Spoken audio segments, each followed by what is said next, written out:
Halo sahabatku. Selamat datang kembali di channel Cerita Momo.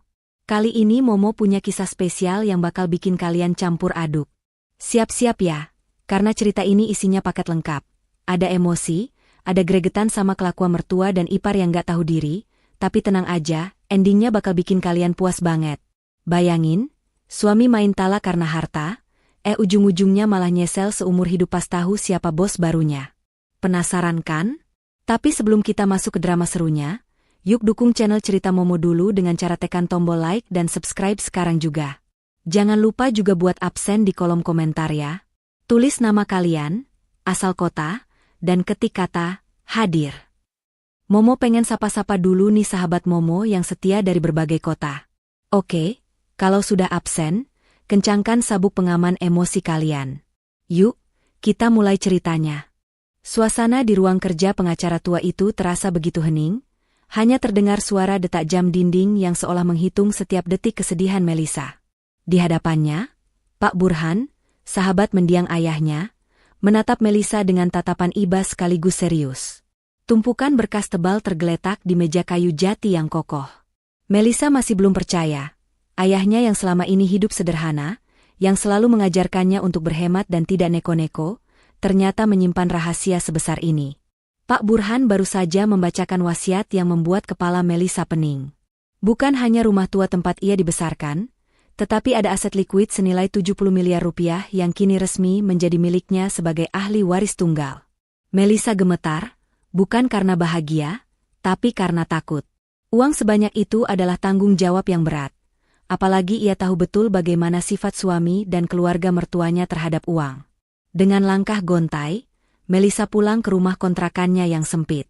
Di ruang tamu, Tio, suaminya, sedang duduk bermalas-malasan sambil merokok dan memencet layar ponselnya, entah bermain game atau membalas pesan siapa. Asap rokok mengepul memenuhi ruangan yang pengap. Tio bahkan tidak menoleh saat Melisa mengucapkan salam dengan suara parau. Sudah biasa, pikir Melisa.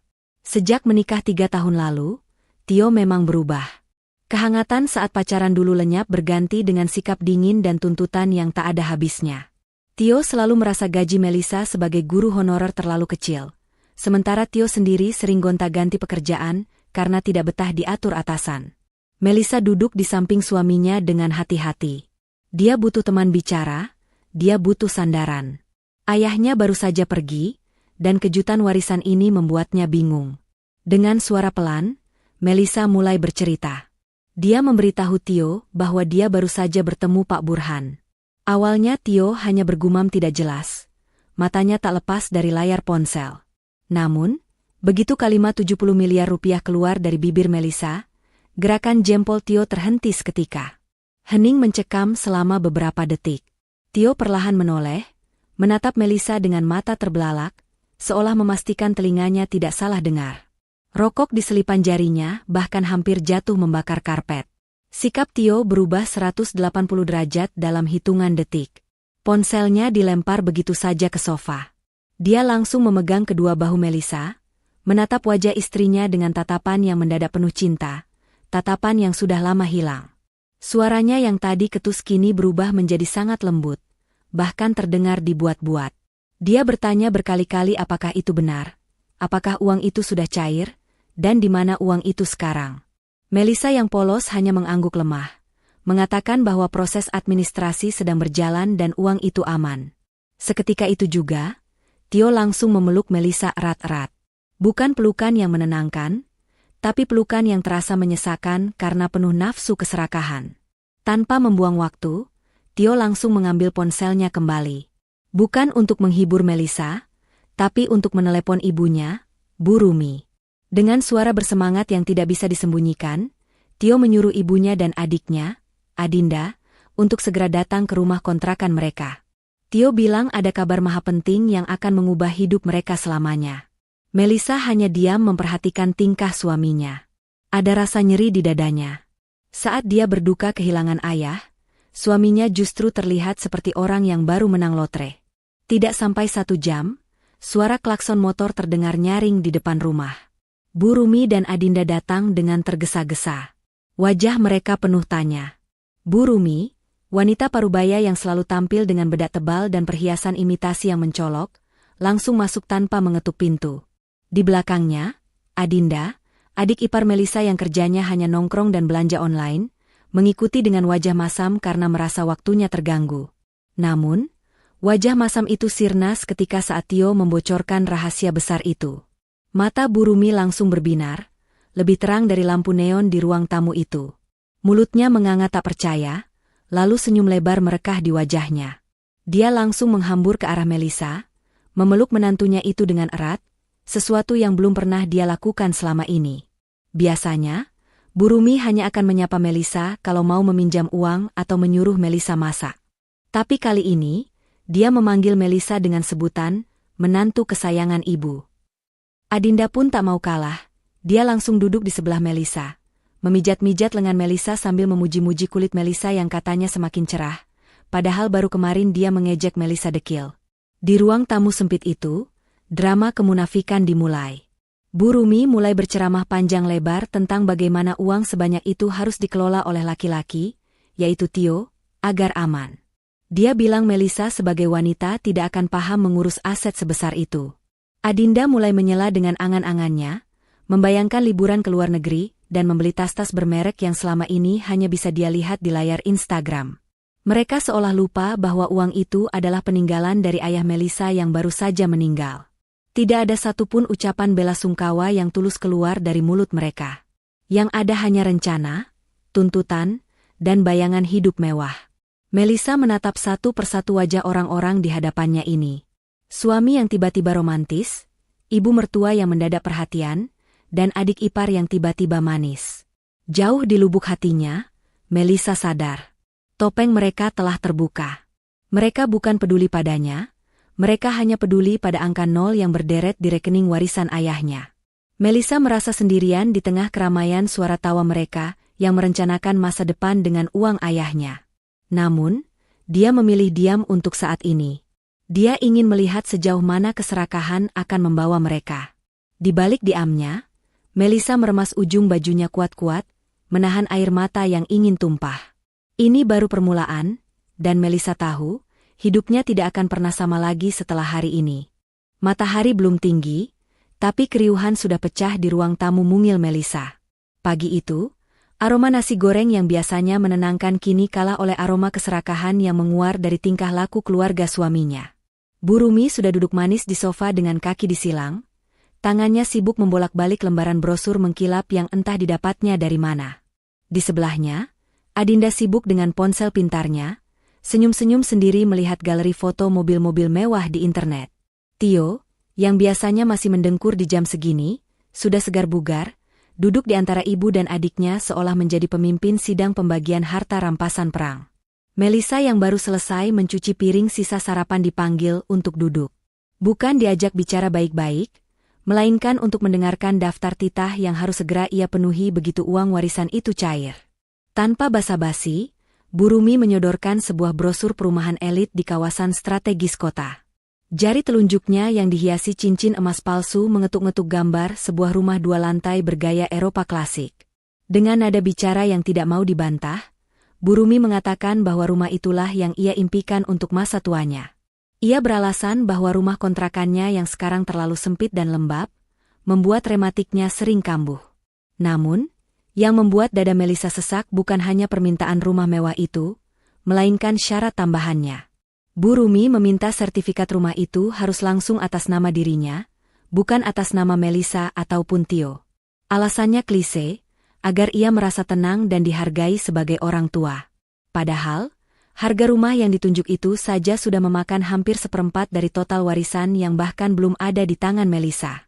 Belum sempat Melisa menelan ludah karena terkejut dengan permintaan mertuanya, Adinda langsung menyela.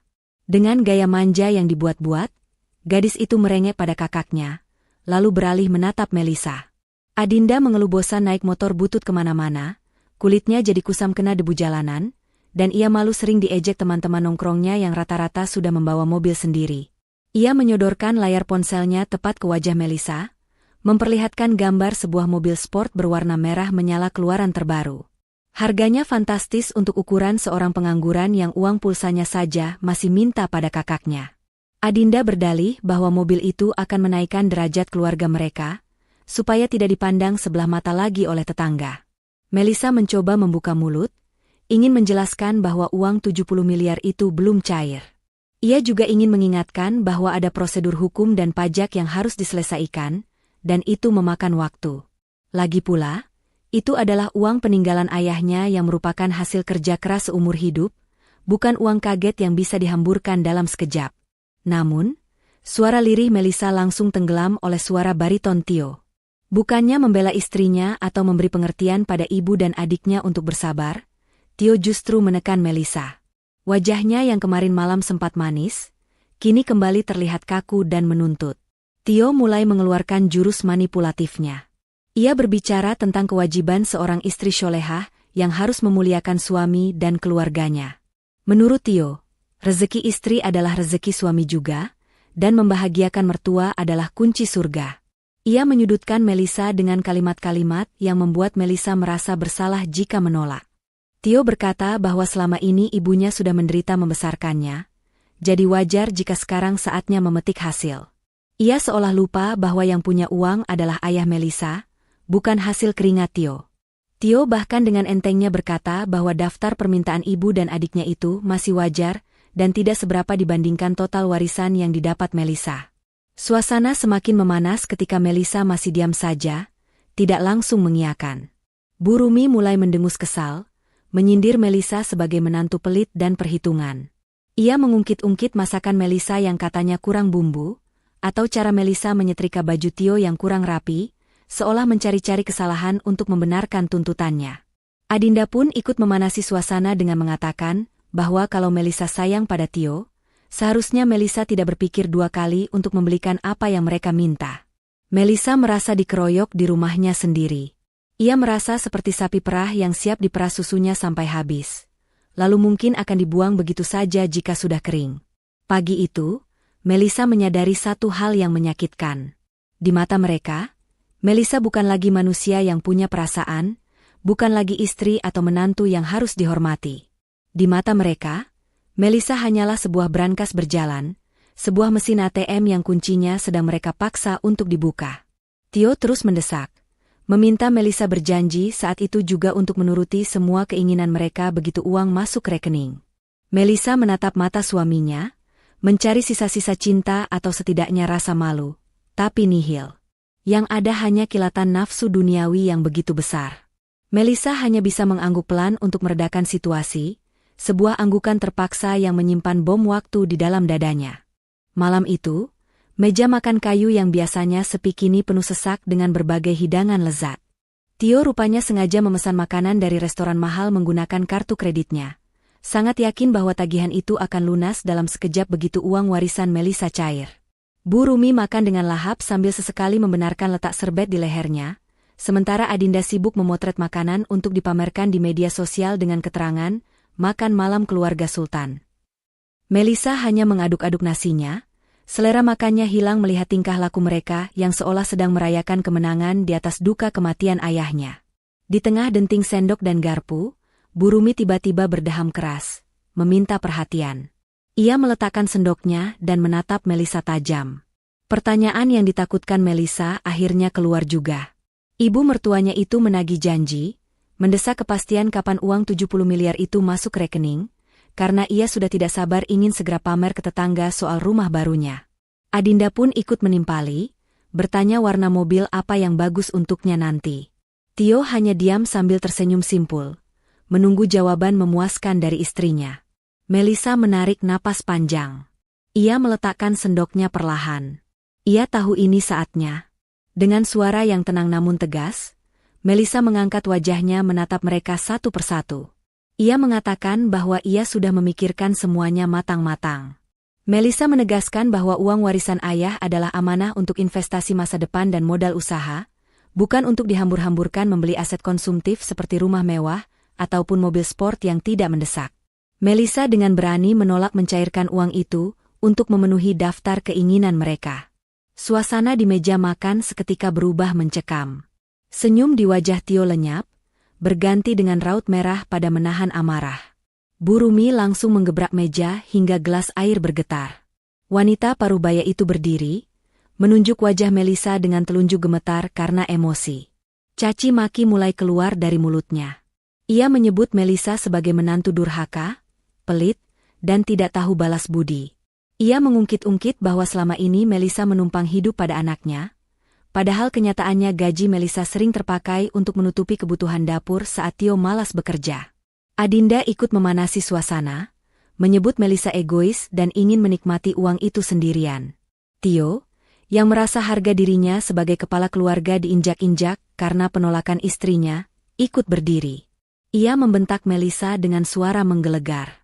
Ia merasa punya hak penuh atas harta istrinya.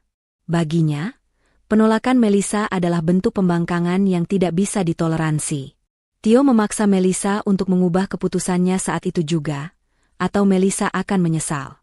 Namun, Melisa tetap pada pendiriannya. Ia menatap mata suaminya tanpa rasa takut sedikitpun. Ia berkata bahwa ia bersedia membantu kebutuhan keluarga, tapi tidak untuk gaya hidup dan gengsi yang tidak masuk akal. Melihat Melisa yang keras kepala, Bu Rumi semakin menjadi-jadi.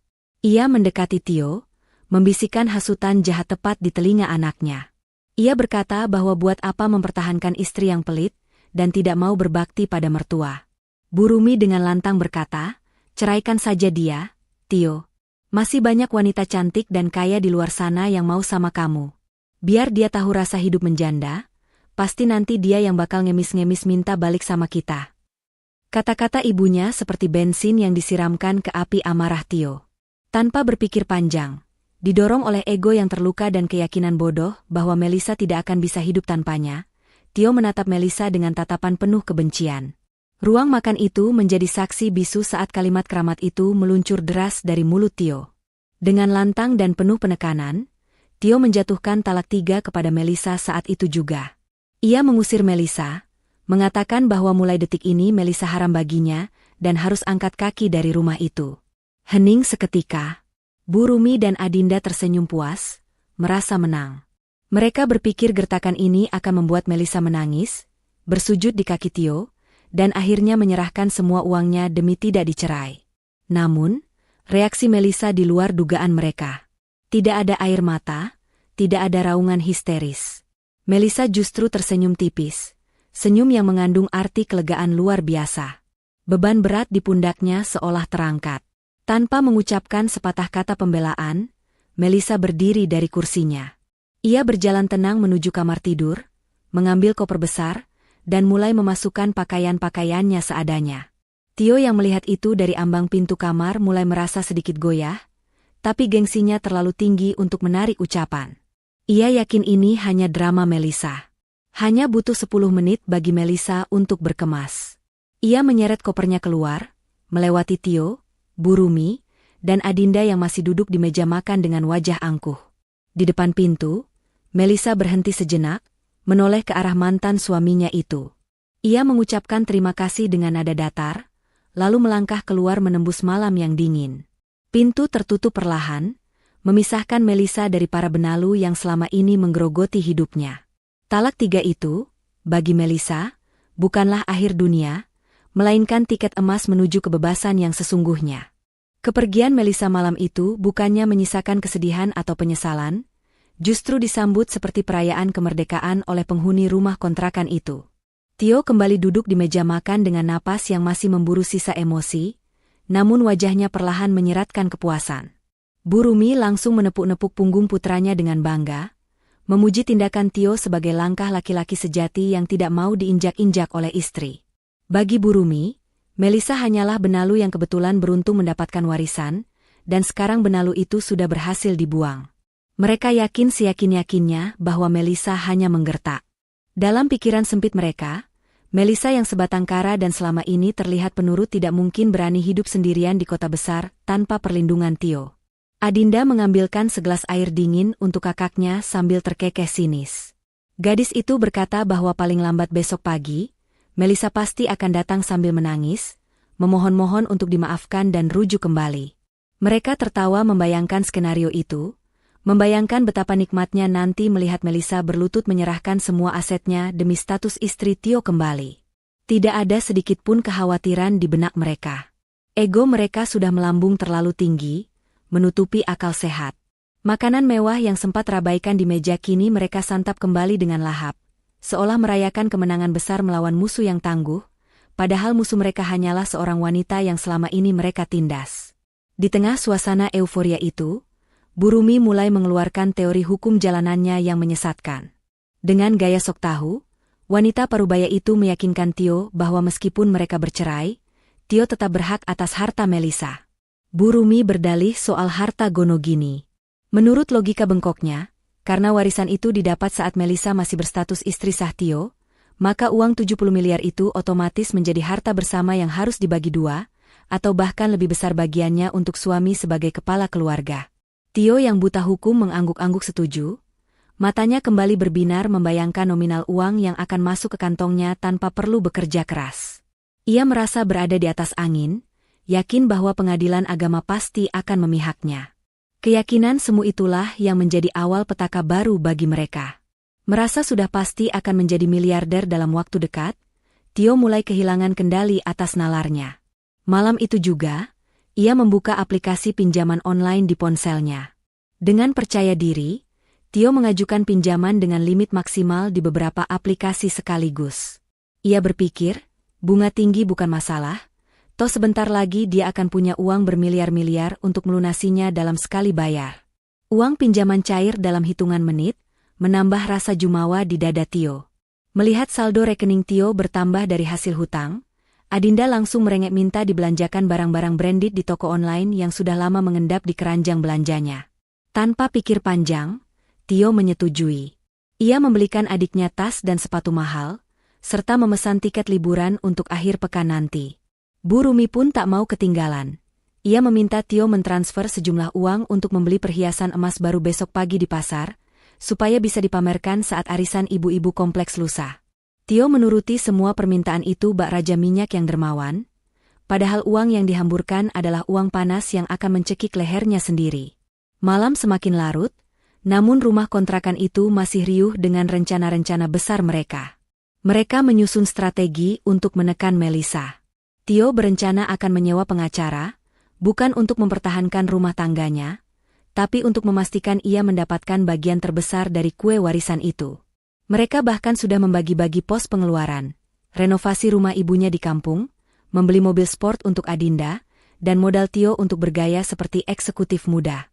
Tidak terlintas sedikit pun di benak mereka bahwa hukum warisan tidak mengenal pembagian Gonogini, karena warisan adalah hak mutlak penerima dan tidak bisa diganggu-gugat oleh pasangan. Ketidaktahuan yang dipelihara oleh keserakahan itu membuat mereka tidur nyenyak malam itu, bermimpi indah di atas bom waktu yang detiknya terus berjalan. Sementara di luar sana, Melisa sedang memulai langkah pertamanya menyusun kekuatan, jauh dari jangkauan tangan-tangan serakah yang kini mulai menggali lubang kubur mereka sendiri dengan hutang yang menumpuk. Pagi itu, sinar matahari menembus kaca jendela gedung perkantoran di kawasan Segitiga Emas Jakarta, menyinari wajah Melisa yang kini tampak berbeda. Tidak ada lagi daster kusam atau wajah lelah habis menangis. Melisa duduk tegak di kursi kulit empuk di hadapan Pak Burhan, pengacara kepercayaan almarhum ayahnya. Penampilannya kini lebih rapi, meski masih sederhana, namun sorot matanya memancarkan ketegaran yang baru tumbuh.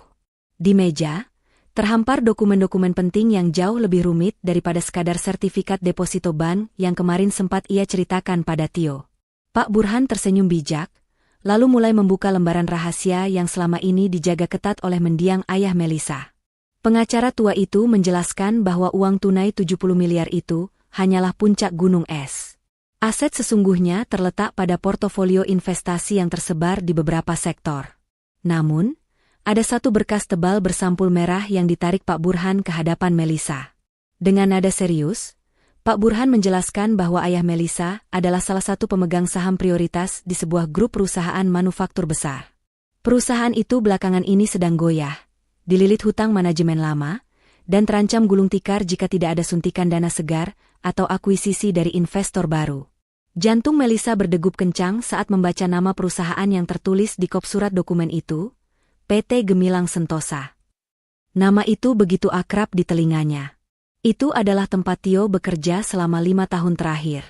Tempat yang selalu dibanggakan Tio sebagai perusahaan bona fide, tempat di mana Tio sering merendahkan Melissa dengan berkata bahwa dunia kerja di sana sangat keras dan tidak cocok untuk wanita rumahan seperti dirinya. Ironi ini begitu menohok. Suaminya, Ahralat, mantan suaminya, bekerja membanting tulang, menjilat atasan, dan menyombongkan diri di perusahaan yang sebagian kepemilikannya ternyata ada di tangan mertua yang selama ini tidak pernah dia hargai. Pak Burhan melanjutkan penjelasannya. Dengan uang tunai 70 miliar yang kini cair, Melissa memiliki opsi emas. Dia bisa memilih untuk hidup tenang dengan uang itu dan membiarkan saham ayahnya tergerus hilang karena kebangkrutan perusahaan, atau dia bisa menggunakan uang itu untuk melakukan buyut, membeli sisa saham mayoritas, menyuntikkan modal, dan mengambil alih kendali penuh atas perusahaan itu. Jika Melissa memilih opsi kedua, dia tidak hanya menyelamatkan warisan ayahnya, tapi juga menyelamatkan nasib ratusan karyawan yang terancam PHK. Melissa terdiam sejenak. Ingatannya melayang pada wajah Angku Tio saat melempar talak 3, pada wajah meremehkan Burumi, dan pada tawa mengejek Adinda. Jika ia mengambil alih perusahaan ini, ia akan menjadi pemegang kekuasaan tertinggi di tempat Tio mencari nafkah. Tio, yang selama ini merasa dirinya raja di rumah karena memegang kendali ekonomi, akan berbalik menjadi bawahan yang nasibnya ada di ujung pulpen Melissa. Bukan dendam yang menguasai hati Melissa, melainkan sebuah pembuktian. Ia ingin membuktikan bahwa wanita yang mereka sebut benalu ini mampu memimpin kapal besar yang sedang karam. Dengan mantap, Melissa menandatangani berkas akuisisi itu. Detik itu juga, statusnya berubah. Dari seorang janda yang diusir dari kontrakan sempit, menjadi pemilik saham mayoritas sebuah korporasi besar. Namun, Melissa sadar ia tidak bisa hanya mengandalkan uang. Ia butuh ilmu. Melissa meminta Pak Burhan menyiapkan tim ahli untuk membimbingnya. Mulai hari itu, hidup santai Melissa berakhir. Ia menyewa sebuah apartemen yang tenang, bukan untuk berleha-leha, tapi untuk menjadikannya markas belajar. Melissa belajar bak orang gila. Ia melahap buku-buku manajemen bisnis, strategi korporasi, dan laporan keuangan. Siang hari ia berdiskusi dengan konsultan bisnis. Malam hari ia mempelajari seluk-beluk PT Gemilang Sentosa, mulai dari struktur organisasi hingga data karyawan. Saat melihat data karyawan di divisi pemasaran, jari Melissa berhenti di sebuah nama, Tio Purnomo. Di sana tertera catatan kinerjanya yang ternyata biasa-biasa saja, bahkan cenderung menurun dalam 3 bulan terakhir dengan banyak catatan terlambat dan izin sakit yang dibuat-buat. Melissa tersenyum miris. Ternyata kesibukan yang sering Tio jadikan alasan untuk pulang malam hanyalah omong kosong belaka. Dalam proses transformasinya, Melissa juga merubah penampilannya. Ia memotong rambut panjangnya menjadi model bob sebahu yang memberikan kesan tegas dan segar. Ia mulai belajar memadu-madankan busana kerja yang elegan. Pak Burhan juga mengenalkan Melissa pada Sinta, seorang asisten pribadi muda yang cekatan dan cerdas. Sintalah yang membantu Melissa mengatur jadwal, sekaligus menjadi mata dan telinga Melissa untuk memantau kondisi internal perusahaan sebelum Melissa resmi menampakkan diri. Setiap hari, Melissa semakin menyerap ilmu bisnis dengan cepat, seolah darah ayahnya yang merupakan pebisnis ulung kini mengalir deras membangkitkan bakat terpendamnya. Ia menyusun rencana perombakan manajemen, efisiensi anggaran, dan strategi baru untuk menyelamatkan perusahaan.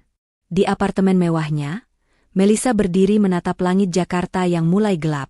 Di suatu tempat di bawah sana, Tio dan keluarganya mungkin sedang tertawa menghabiskan uang hutang, tidak menyadari bahwa ibu rumah tangga yang mereka buang kini sedang bersiap untuk kembali bukan sebagai korban, melainkan sebagai ratu yang memegang papan catur kehidupan mereka. Babak baru kehidupan Melissa sang ahli waris telah dimulai, dan ia siap mengguncang dunia kecil mantan suaminya.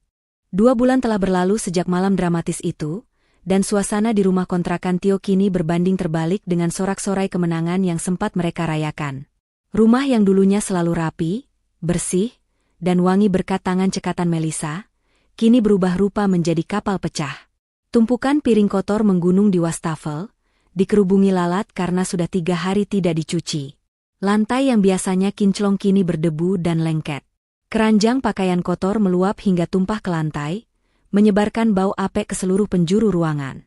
Pagi itu, suara teriakan Burumi memecah keheningan, bukan karena bahagia, tapi karena frustrasi. Di dapur, wajan penggorengan mengepulkan asap hitam tebal. Telur dadar yang niatnya dibuat untuk sarapan kini hangus menjadi arang. Bu Rumi membanting spatula dengan kesal, menyalahkan kompor yang menurutnya apinya terlalu besar. Padahal ia sendiri yang asyik menonton gosip di televisi sampai lupa mematikan api. Seumur hidupnya dimanja dan kemudian dilayani menantu, Bu Rumi kikuk melakukan pekerjaan rumah tangga dasar. Ia berteriak memanggil Adinda untuk membantu membereskan kekacauan itu, tapi yang dipanggil malah menyahut malas dari dalam kamar, beralasan sedang sakit perut, padahal sebenarnya sedang sibuk maraton drama Korea di ponselnya. Tio keluar dari kamar dengan penampilan yang jauh dari kata prima. Kemeja kerjanya terlihat kusut karena tidak ada yang menyetrikakan, kerah bajunya sedikit dekil, dan wajahnya tampak kusam kurang tidur. Lingkaran hitam di bawah matanya semakin jelas, tanda beban pikiran yang menumpuk. Dulu, setiap pagi kopi hangat dan sarapan bergizi sudah tersedia di meja. Sepatu kerjanya sudah disemir mengkilap, dan bekal makan siang sudah rapi di dalam tas. Kini, Tio harus sarapan roti tawar yang sudah agak keras. Menelan ludah pahit melihat kenyataan bahwa tanpa Melisa, hidup mereka berantakan secara harfiah. Bukan hanya urusan domestik yang mencekik leher mereka, tapi teror yang lebih nyata mulai menghantui, tagihan. Uang pinjaman online yang dicairkan Tio 2 bulan lalu dengan penuh percaya diri itu, kini habis tak bersisa. Sebagian besar ludes untuk membeli tas dan sepatu Adinda, perhiasan Bu Rumi, dan gaya hidup sokaya Tio yang mentraktir teman-temannya demi gengsi. Sekarang, jatuh tempo pembayaran sudah lewat. Ponsel Tio tidak berhenti berdering, bukan dari klien bisnis, melainkan dari nomor-nomor asing penagih hutang yang mulai menggunakan nada ancaman kasar. Pesan-pesan intimidasi membanjiri WhatsApp Tio, membuatnya paranoid setiap kali ponselnya bergetar. Di meja makan yang penuh remah roti, Adinda keluar kamar dengan wajah cemberut. Tanpa peduli kakaknya sedang pusing memijat pelipis, gadis itu langsung menadahkan tangan. Ia merengek minta uang bensin untuk mobil barunya, mobil yang dibeli dengan skema kredit macet yang kini juga mulai ditagih leasing. Adinda mengeluh tidak punya uang sepeser pun untuk nongkrong nanti sore. Tio yang sumbunya sudah pendek langsung meledak. Ia membentak adiknya, mengatakan bahwa gajinya bulan ini sudah habis dipotong cicilan hutang dan biaya makan sehari-hari yang membengkak karena mereka selalu beli makanan jadi. Adinda yang tidak terima dibentak langsung mengadu pada Bu Rumi. Sang ibu, bukannya menenangkan, malah ikut menyudutkan Tio. Bu Rumi mengeluh uang belanja yang diberikan Tio semakin sedikit, tidak cukup untuk membeli kebutuhan dapur dan skincare-nya. Ia menyalahkan Tio yang dianggap tidak becus mengurus keuangan. Tio hanya bisa terdiam menahan amarah, dadanya sesak. Ia baru sadar, selama ini Melisa lah yang pintar mengatur gajinya yang pas-pasan itu, hingga cukup untuk menabung dan hidup layak. Tanpa manajemen keuangan Melisa, gaji Tio terasa seperti air yang bocor dari ember pecah. Kekacauan di rumah terbawa hingga ke kantor. Di tempat kerja, performa Tio merosot tajam. Ia sering datang terlambat karena harus berebut kamar mandi dengan Adinda, atau terjebak macet karena bangun kesiangan.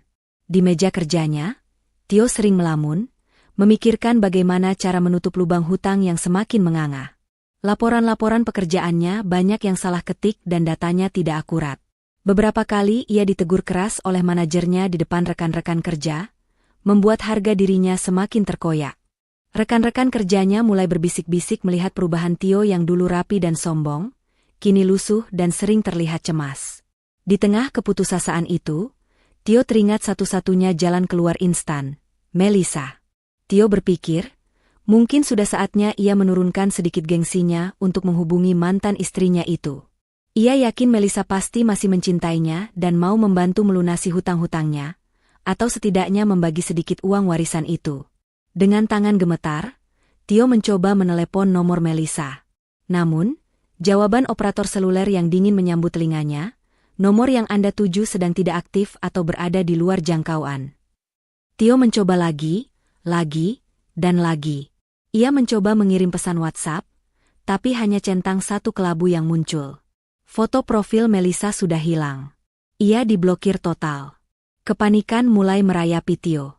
Ia mencoba menghubungi lewat akun media sosial, tapi Melisa sudah menghapus semua jejak digitalnya atau mengganti nama akun. Tio bahkan nekat menyuruh Adinda pergi ke rumah kontrakan lama tempat Melisa mungkin mengungsi, tapi Adinda pulang dengan tangan hampa, melaporkan bahwa rumah itu kosong melompong. Kenyataan pahit mulai menampar Tio dan keluarganya. Melissa benar-benar pergi. Dia bukan menggertak, dia menghilang seperti ditelan bumi. Bu Rumi yang mendengar kabar bahwa Melissa tidak bisa dihubungi mulai menangis histeris, bukan karena rindu, tapi karena bayangan rumah mewah impiannya mulai buyar. Ia mulai menyalahkan Tio lagi, menuduh Tio terlalu kasar waktu mengusir Melissa. Padahal, dialah yang paling keras mengompori Tio malam itu.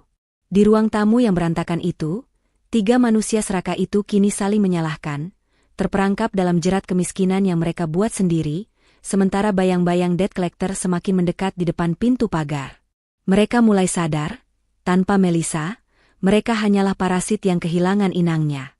Suasana di kantor PT Gemilang Sentosa hari itu terasa berbeda dari biasanya. Jika biasanya lorong-lorong kantor dipenuhi suara gesekan sepatu dan dering telepon yang sibuk, hari ini udara terasa berat oleh ketegangan yang menggantung. Di pantry, di toilet, hingga di sudut-sudut kubikel, para karyawan bergerombol kecil, berbisik-bisik dengan wajah cemas. Desas-desus yang selama ini hanya menjadi angin lalu kini berubah menjadi badai nyata. Perusahaan akan segera diakuisisi. Kabar burung mengatakan bahwa jajaran direksi lama sudah menyerah mengatasi krisis keuangan, dan seorang investor misterius telah membeli saham mayoritas untuk menyelamatkan kapal yang nyaris karam ini. Tio, yang baru saja kembali dari jam istirahat makan siang yang diperpanjang sendiri, menangkap gelagat aneh ini. Ia menguping pembicaraan 2 staf HRD di dekat mesin fotokopi. Mereka membicarakan tentang bos baru, yang kabarnya akan melakukan perombakan besar-besaran minggu depan. Bukannya merasa cemas mengingat kinerjanya yang jeblok belakangan ini, otak Tio justru memutar skenario yang menguntungkan dirinya. Sifat narsisistik dan rasa percaya dirinya yang tak berdasar kembali muncul. Tio berpikir, pergantian kepemilikan ini adalah peluang emas. Dalam logika Tio yang sempit, investor baru pasti orang asing yang tidak tahu menahu soal internal perusahaan. Mereka pasti butuh orang-orang lama yang loyal dan berpengalaman, seperti dirinya untuk menjadi mata dan telinga. Tio membayangkan dirinya akan menjadi orang kepercayaan bos baru tersebut. Ia sudah menyusun rencana di kepalanya. Ia akan menjadi penjilat nomor 1, melaporkan kesalahan rekan-rekan kerjanya, dan mempromosikan dirinya sendiri sebagai karyawan teladan. Bayangan kenaikan gaji, promosi jabatan, dan bonus besar menari-nari di pelupuk matanya. Ia lupa bahwa data absensinya merah dan target penjualannya tidak pernah tercapai 2 bulan terakhir. Dengan semangat palsu yang membara, Tio pulang ke rumah sore itu lebih cepat. Wajahnya yang kemarin kusut kini tampak cerah, seolah ia baru saja memenangkan lotre lagi. Begitu masuk rumah, ia melihat Bu Rumi sedang memijit keningnya yang ditempeli koyo, pusing memikirkan tukang sayur yang tadi pagi menagih hutang dengan suara keras. Adinda sedang rebahan di sofa sambil mengeluh kuota internetnya habis. Tio langsung mengumpulkan mereka, persis seperti saat ia mengumumkan warisan Melissa dulu.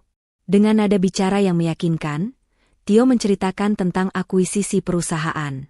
Ia membual bahwa posisinya aman dan justru akan naik pangkat. Ia bilang pada ibunya, "Tenang Bu, sebentar lagi gajiku pasti naik berkali-kali lipat.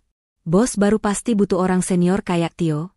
Nanti hutang-hutang ibu Tio lunasin semua, kita bisa kredit mobil lagi." Mendengar janji manis itu, sakit kepala Bu Rumi mendadak sembuh. Matanya kembali berbinar rakus. Ia langsung memuji-muji Tio sebagai anak berbakti yang pintar cari peluang. Bu Rumi mulai berangan-angan lagi. Kali ini ia ingin merenovasi dapur agar terlihat seperti dapur chef di televisi. Harapan kosong itu mereka telan mentah-mentah, menjadi opium yang memabukkan di tengah himpitan ekonomi yang nyata. Namun, Adinda punya ide lain. Mendengar kakaknya akan menjadi orang penting di bawah bos baru, otak liciknya bekerja. Ia bangun dari sofa, duduk di sebelah Tio, dan mulai merengek dengan nada manja yang khas. Adinda meminta, atau lebih tepatnya memaksa, Tio untuk memasukkannya kerja di kantor itu. Ia bosan menganggur dan ingin punya uang sendiri untuk gaya hidup sosialitanya. Tapi tentu saja, Adinda tidak mau kerja keras. Ia minta posisi yang enak, seperti resepsionis atau staf administrasi yang kerjanya cuma duduk di ruangan ber-AC, dandan cantik, dan main HP. Mas Tio kan senior di sana, calon orang kepercayaan bos baru, masa masukin adiknya sendiri nggak bisa? Malu dong sama tetangga kalau adiknya pengangguran terus. Desak Adinda, menggunakan kartu gengsi untuk menekan kakaknya. Tio sempat ragu. Ia tahu betul kualifikasi Adinda sangat minim. Ijazahnya pas-pasan, pengalaman kerjanya nol, dan atitudenya buruk. Membawa Adinda masuk ke perusahaan yang sedang dalam masa transisi sebenarnya berisiko.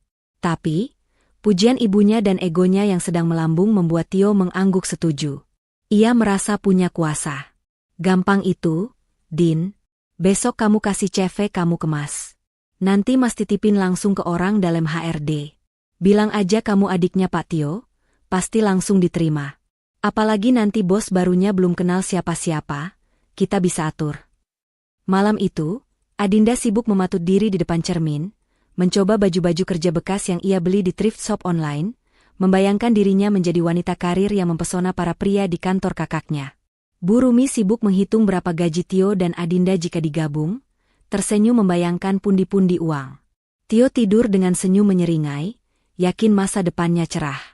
Mereka bertiga tertidur lelap dalam gelembung ilusi yang mereka tiup sendiri. Mereka tidak tahu bahwa di sebuah apartemen mewah di pusat kota, Melissa sedang meneliti berkas lamaran kerja yang baru masuk via email dari HRD. Di layar laptopnya, terpampang CV Adinda yang isinya penuh bualan, dan memo rekomendasi dari Tio yang memohon agar adiknya diterima lewat jalur khusus. Melissa tersenyum dingin, jari telunjuknya mengetuk meja perlahan. Diterima, gumam Melissa pelan. Bukan karena kualifikasi, tapi karena ini akan menjadi panggung sandiwara yang sempurna untuk reuni mereka nanti. Tio dan keluarganya sedang menggali lubang kubur mereka sendiri semakin dalam, dan Melissa dengan senang hati akan membantu mereka melompat ke dalamnya. Pagi itu, langit Jakarta tampak mendung, seolah-olah alam sedang bersiap menjadi saksi bisu bagi badai yang akan menghantam kehidupan Tio. Namun, bagi Tio dan Adinda, mendung itu tak berarti apa-apa. Di rumah kontrakan, mereka sibuk mematut diri. Tio mengenakan setelan jas terbaiknya, satu-satunya yang tersisa setelah ia menjual beberapa baju bermereknya demi membayar bunga hutang minggu lalu. Ia menyemprotkan parfum murahan yang wanginya menyengat, mencoba menutupi bau apek dari kemeja yang belum dicuci laundry. Sementara itu, Adinda berdiri di depan cermin retak di kamarnya, memoles wajah dengan riasan tebal. Hari ini adalah hari pertamanya bekerja, dan berkat koneksi, orang dalam, kakaknya, ia diterima sebagai staf resepsionis. Meski sebenarnya ia malas bekerja, bayangan bisa memamerkan ID card perusahaan Bonafide di Instagram membuatnya bersemangat. Bu Rumi mengantar keberangkatan kedua anaknya sampai ke pintu pagar dengan senyum lebar yang memamerkan gigi-giginya yang agak kuning. Ia melambaikan tangan layaknya melepas pejabat negara yang hendak bertugas. Dalam benaknya, hari ini adalah awal kembalinya masa kejayaan mereka. Tio akan naik jabatan, Adinda punya gaji sendiri, dan impian rumah mewah itu akan segera terwujud. Jangan lupa, Tio, nanti kalau ketemu bos baru, langsung cari muka ya. Bilang kamu tulang punggung perusahaan, teriak Bu Rumi memberikan petuah sesat. Tio mengacungkan jempol dengan percaya diri, lalu memacu motor metik kreditannya membelah kemacetan ibu kota, membonceng Adinda yang sibuk menutupi rambutnya agar tidak rusak kena angin. Sesampainya di gedung PT Gemilang Sentosa, suasana tegang begitu terasa. Tidak ada satupun karyawan yang bekerja di meja mereka. Semua divisi, mulai dari jajaran manajer hingga staf kebersihan, diperintahkan untuk berkumpul di aula utama di lantai dasar. Bisik-bisik terdengar riuh rendah seperti suara lebah. Isu tentang efisiensi dan pemecatan massal membuat wajah-wajah di sana pucat pasi. Namun, tidak dengan Tio. Ia berdiri di barisan paling depan dengan dada membusung, seolah-olah ia adalah panitia penyambutan. Ia bahkan sempat menegur beberapa staf junior yang terlihat gelisah. Tenang saja, bos baru pasti bijak. Kalau kalian kerjanya bener kayak saya, pasti aman, ujarnya sombong, padahal ia sendiri tidak tahu siapa sosok yang akan datang. Adinda, yang mengenakan seragam resepsionis yang sedikit kekecilan di bagian pinggang, menyelinap masuk ke aula dan berdiri di dekat kakaknya. Ia berbisik, "Mas, mana bosnya? Lama banget sih. Kakiku pegel nih pakai hak tinggi." Tio menyuruh adiknya diam dan bersikap profesional.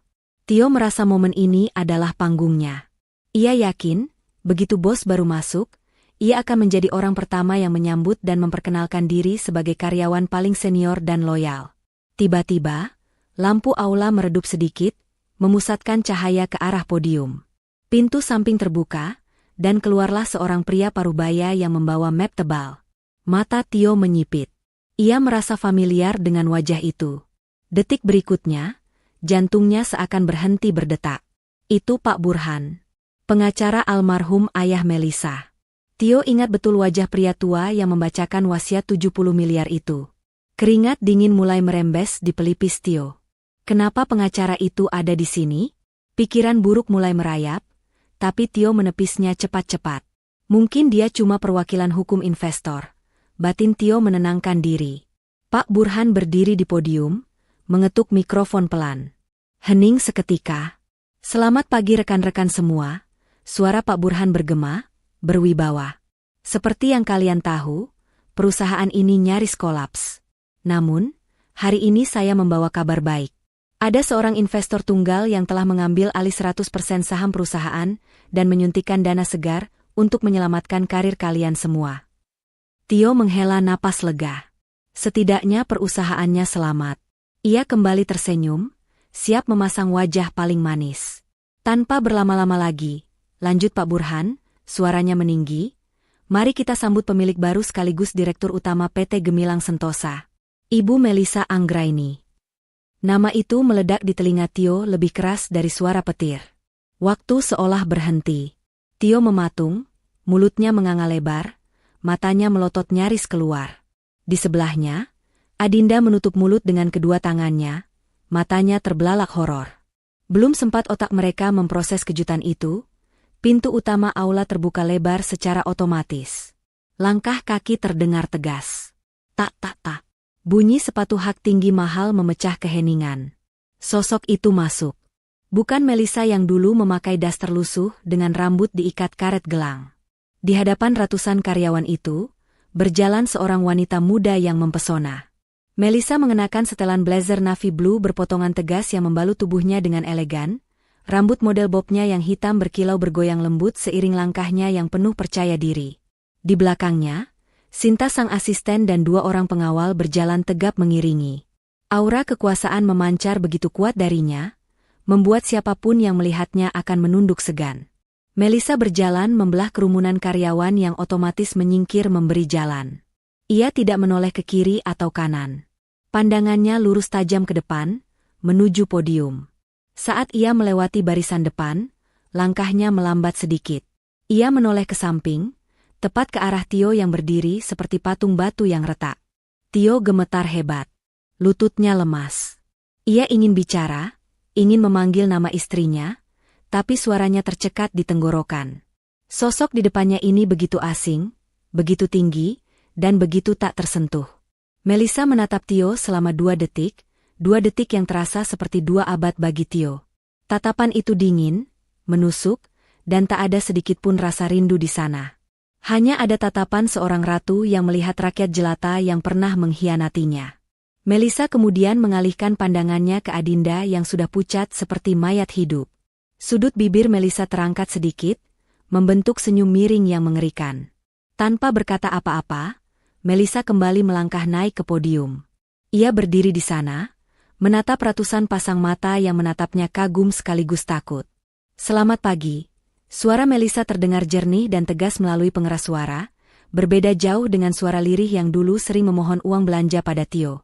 Saya Melisa. Mulai hari ini, aturan main di sini berubah. Saya tidak mentolerir ketidakjujuran, kemalasan, dan benalu. Kata terakhir itu diucapkan dengan penekanan khusus. Matanya kembali melirik tajam ke arah Tio yang kini merasa dunia di sekelilingnya runtuh.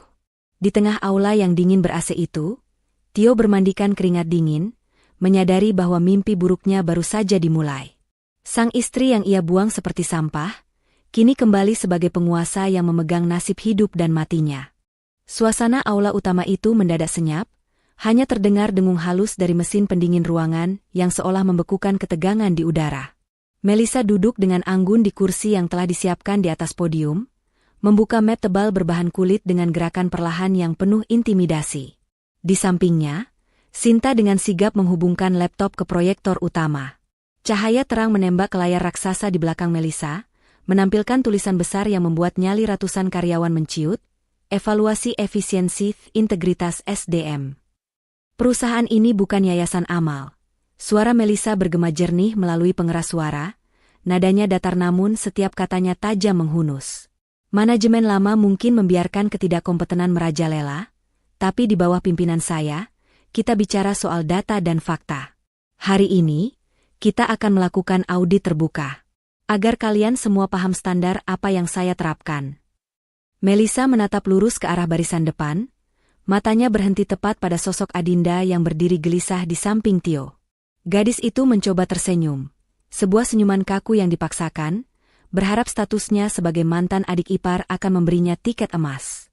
Ia bahkan sempat melambaikan tangan kecil, gestur sok akrab yang membuat beberapa staf lain mengernyit. Kita mulai dari rekrutmen paling baru yang janggal. Divisi Front Office. Saudari Adinda, panggil Melissa dingin. Jantung Adinda melonjak.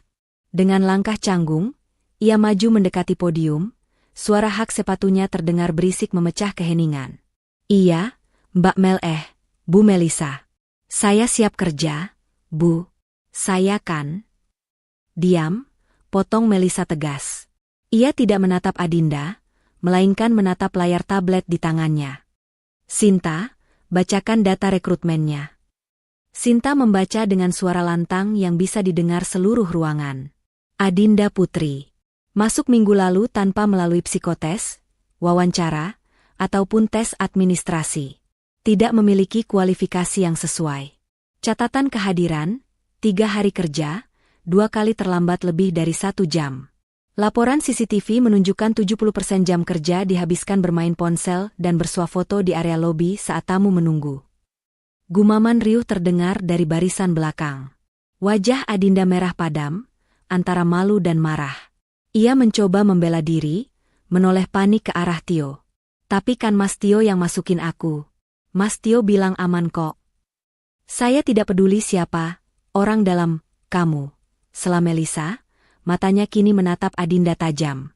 Perusahaan ini tempat bekerja profesional, bukan tempat penitipan keluarga yang tidak punya skill. Kamu masuk lewat jendela, sekarang silakan keluar lewat pintu. Kamu dipecat.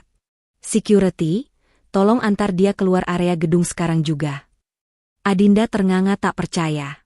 Ia ingin memprotes, tapi 2 petugas keamanan bertubuh tegap sudah berdiri di sampingnya.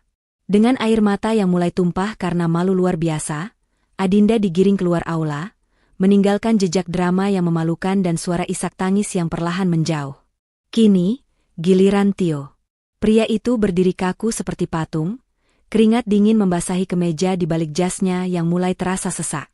Ia baru saja melihat adiknya diusir seperti pencuri, dan kini tatapan mematikan Melissa terkunci padanya. Selanjutnya, ucap Melissa, suaranya sedikit melambat, memberi penekanan pada setiap suku kata. Senior staf pemasaran. Tio Purnomo. Layar proyektor berubah tampilan. Kali ini bukan teks, melainkan grafik batang berwarna merah yang menukik tajam ke bawah. Itu adalah data penjualan Tio. Di sebelahnya, terpampang daftar riwayat aktivitas harian yang penuh dengan tanda merah. Bisa Anda jelaskan grafik, prestasi, ini, Pak Tio? Tanya Melissa dengan nada sindiran yang halus namun telak. Tio menelan ludah, tenggorokannya terasa tercekat. Ia mencoba bicara, suaranya parau. Itu karena pasar lagi lesu, Bu. Kondisi ekonomi sedang berat, jadi target susah dikejar. Jangan menyalahkan ekonomi, potong Melissa cepat. Ia menekan tombol di tetikusnya. Layar berganti menampilkan grafik perbandingan. Ini adalah grafik penjualan rekan satu tim Anda di periode yang sama. Mereka stabil, bahkan ada yang naik. Hanya grafik Anda yang terjun bebas. Alasannya? Mari kita lihat aktivitas harian Anda. Layar kembali berganti. Terpampang jelas daftar, izin sakit, meeting luar, tanpa laporan, dan jam kedatangan yang selalu telat. 3 bulan terakhir, Anda tercatat sering menghilang saat jam kerja dengan alasan meeting. Padahal GPS kendaraan operasional mencatat Anda parkir di warung kopi atau pulang ke rumah. Telepon kantor tercatat sering digunakan untuk urusan pribadi berjam-jam. Apakah ini cerminan mental seorang senior yang minta dihargai? Tio merasa telanjang. Semua kebohongan yang selama ini ia tutup-tutupi dengan gaya sombongnya, kini dikuliti habis-habisan di depan semua orang yang dulu ia rendahkan. Bisik-bisik mencemooh mulai terdengar di belakangnya. Tio panik. Logikanya buntu. Ia mencoba menggunakan satu-satunya senjata yang ia pikir masih mempan, kenangan masa lalu. "Melisa, tolonglah." Tio memohon dengan suara bergetar, lupa menjaga wibawa. "Jangan permalukan aku kayak gini. Aku kan mantan suamimu, kita pernah hidup bareng. Ibuku lagi sakit di rumah, aku butuh kerjaan ini. Tolong ngertiin dikit." "Cukup," bentak Melisa. Suaranya menggelegar, membuat Tio tersentak mundur. Melisa berdiri, mencondongkan tubuhnya ke depan podium dengan aura yang mendominasi. "Pak Tio, dengar baik-baik. Di ruangan ini, saya bukan Melisa istri yang bisa kamu bentak atau kamu manfaatkan uang belanjanya. Di sini, saya adalah direktur utama, atasan kamu. Jangan bawa-bawa drama pribadi murahan untuk menutupi ketidakbecusan kamu bekerja." Kata-kata itu menampar Tio lebih keras daripada tamparan fisik. Ia terdiam 1000 bahasa, wajahnya pucat pasi. Ia menyadari satu hal mengerikan, Melisa benar-benar sudah membunuhnya secara profesional. Tidak ada lagi Melisa yang lugu. Yang ada hanyalah seorang pemimpin besi yang siap menjatuhkan vonis terakhir. Melisa kembali duduk, menutup mapnya dengan suara buk yang keras, menandakan bahwa sesi pembelaan diri sudah habis. Tatapannya dingin saat ia mempersiapkan kalimat terakhir untuk menentukan nasib mantan suaminya itu di babak selanjutnya. Suasana hening di aula itu semakin mencekam. Tio masih berdiri mematung, wajahnya menunduk dalam, tidak berani menatap mata ratusan karyawan lain yang kini memandangnya dengan campuran rasa kasihan dan jijik. Melisa kembali membuka suara, memecah kebisuan dengan nada yang tenang namun penuh otoritas. Ia tidak berteriak, tapi setiap kalimatnya terasa mencengkeram leher Tio. "Pak Tio," panggil Melisa, membuat Tio tersentak kaget. "Berdasarkan data pelanggaran indisipliner dan manipulasi laporan yang Anda lakukan, seharusnya saya langsung memecat Anda secara tidak hormat hari ini juga. Dan jika itu terjadi, nama Anda akan masuk daftar hitam asosiasi HRD. Anda tidak akan pernah bisa bekerja di perusahaan bona fide manapun lagi." Tio gemetar. Kakinya lemas. Bayangan pengangguran, tagihan pinjol yang menumpuk, dan rengekan ibunya yang menuntut kemewahan berputar-putar di kepalanya. Jika dia dipecat, habislah sudah. "Tapi," lanjut Melisa, memainkan ritme ketegangan itu dengan apik, "saya masih menghargai sisa-sisa masa lalu profesional Anda di sini. Jadi, saya memberikan 2 opsi. Pilihan ini mutlak dan harus Anda ambil sekarang juga." Melisa memberi isyarat pada Sinta. Di layar proyektor, muncul peta kepulauan Indonesia. Sebuah titik merah berkedip di area terpencil di ujung pulau seberang, jauh dari hiruk-pikuk ibu kota. Opsi pertama, Anda mengundurkan diri sekarang juga. Tanpa pesangon, karena Anda terbukti melanggar kontrak kerja berat. "Silakan keluar dan hadapi penagih hutang Anda sebagai pengangguran," ucap Melisa dingin. Tio menahan napas. Itu sama saja bunuh diri. Opsi kedua, mutasi, kata Melisa sambil menunjuk titik merah di peta. "Perusahaan baru saja membuka kantor cabang perintis di daerah pelosok. Kami butuh orang untuk mengawasi gudang logistik di sana. Jabatan Anda turun menjadi staf gudang. Gaji menyesuaikan UMR daerah setempat, tanpa tunjangan kendaraan, dan tanpa fasilitas tempat tinggal. Anda harus berangkat besok subuh." Tio terbelalak. "Gaji UMR daerah pelosok? Itu kecil sekali, Bu. Mana cukup buat bayar cicilan saya? Mana cukup buat kirim ke ibu saya?" protes Tio tanpa sadar. "Itu bukan urusan perusahaan," potong Melisa tajam. "Itu urusan manajemen keuangan pribadi Anda. Jadi, mana yang Anda pilih? Keluar dan jadi pengangguran, atau tetap bekerja tapi memulai dari nol di tempat yang tidak ada sinyal internet?" Tio terdiam. Ia terjebak. Ia tahu betul kondisi keuangannya hancur lebur. Setidaknya dengan gaji UMR, ia masih punya pemasukan, meski sangat kecil. Harga dirinya sebagai suami sukses, dan karyawan senior, luluh lantak di lantai aula itu. Dengan berat hati, diiringi rasa malu yang membakar ubun-ubun, Tio mengangguk lemah. Saya ambil mutasinya, Bu, jawab Tio lirih, nyaris tak terdengar. Melisa tersenyum tipis, senyum kemenangan yang menutup rapat buku masa lalunya. Keputusan bijak. Sinta, siapkan surat tugasnya. Pak Tio, silakan kemasi barang-barang Anda di meja kerja sekarang. Anda punya waktu 1 jam sebelum akses ID card Anda dicabut. Tanpa menunggu jawaban, Melisa turun dari podium, diikuti para staf eksekutifnya, meninggalkan Tio yang masih berdiri lemas seperti orang yang baru saja kehilangan nyawa. Keesokan harinya, saat matahari belum terbit sempurna, sebuah drama lain terjadi di depan rumah kontrakan Tio. Sebuah taksi online tua berhenti di depan pagar. Tio keluar menyeret koper besar dengan wajah kusut. Ia mengenakan kaos oblong lusuh, bukan lagi kemeja necis kebanggaannya. Di teras, Bu Rumi menangis histeris sambil memegangi kaki Tio. Tio, jangan pergi, nak. Terus ibu sama siapa di sini? Itu orang-orang yang nagih hutang serem-serem. Nak, bayarin dulu hutang ibu buat beli emas kemarin. Tio menepis tangan ibunya dengan kasar. Rasa hormat dan baktinya sudah habis digerus kemiskinan dan kebodohan mereka sendiri. Ibu urus sendiri. Ini semua gara-gara ibu dan Adinda yang gila harta. Kalau ibu nggak maksa minta rumah, kalau ibu nggak ngomporin aku buat ceraiin Melisa, aku nggak bakal sengsara kayak gini. Sekarang nikmati tuh rumah kontrakan panas ini. Adinda, yang matanya bengkak karena menangis semalaman setelah dipecat, hanya bisa diam mematung di pojok pintu. Mobil sport impiannya sudah ditarik leasing tadi malam. Tas-tas brandednya sudah dijual murah untuk ongkos Tio berangkat. Tio masuk ke dalam taksi tanpa menoleh lagi. Ia meninggalkan ibu dan adiknya yang meraung-raung ketakutan karena di ujung gang, 2 orang penagih hutang berwajah garang sedang berjalan menuju rumah mereka.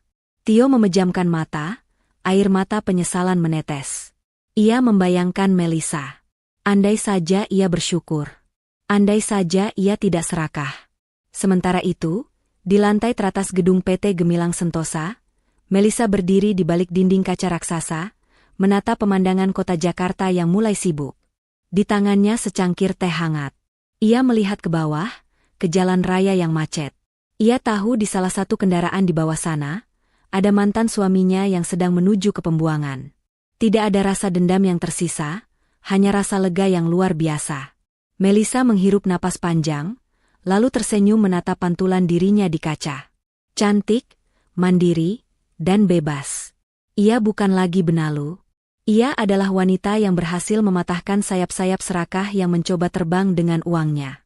Melisa berbalik, melangkah kembali ke meja kerjanya yang megah. Hidup baru yang sesungguhnya baru saja dimulai. Tamat. Pesan moral. Keserakahan dan ketidaktahuan bersyukur adalah jalan tercepat menuju kehancuran.